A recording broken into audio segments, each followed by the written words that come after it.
नमस्कार।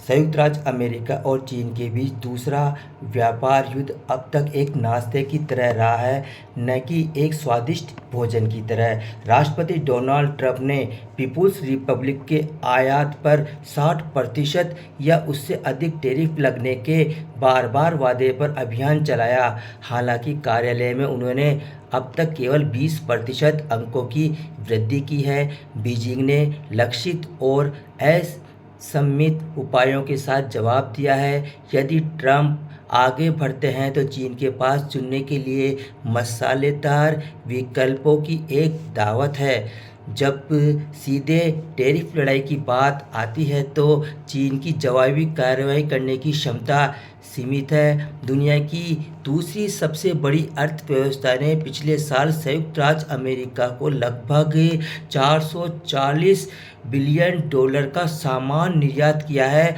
जो कि उसके द्वारा आयात किए गए 144 बिलियन डॉलर से बहुत अधिक है, जिससे वाशिंगटन का शुल्क और अधिक दर्दनाक हो गया है।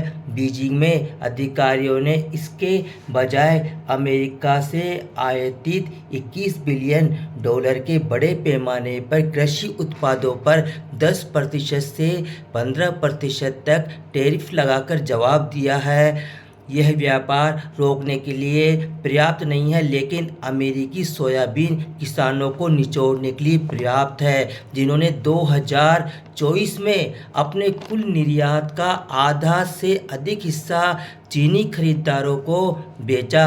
चीन के पास अमेरिकी हॉटलैंड को नुकसान से निपटने के लिए एक गैर टैरिफ विकल्प का मेनू भी है।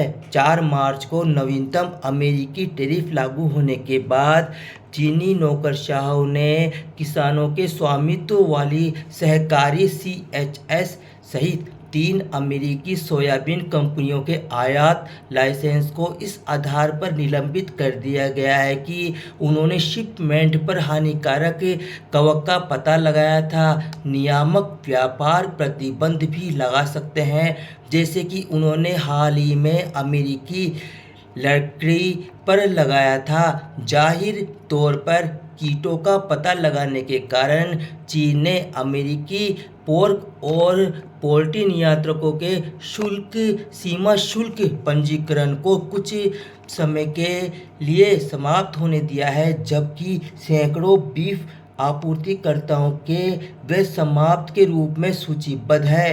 रॉयटर्स ने मंगलवार को यह रिपोर्ट की है। सीमा शुल्क अधिकारियों का निरीक्षण के लिए शिपमेंट रोककर आयात को रोकने का इतिहास रचा है, जैसा कि उन्होंने 2020 में ऑस्ट्रेलियाई लॉबस्टर के लिए किया था, जब कैनबरा में सरकार ने कोविड-19 की उत्पत्ति की जांच के लिए कहा था।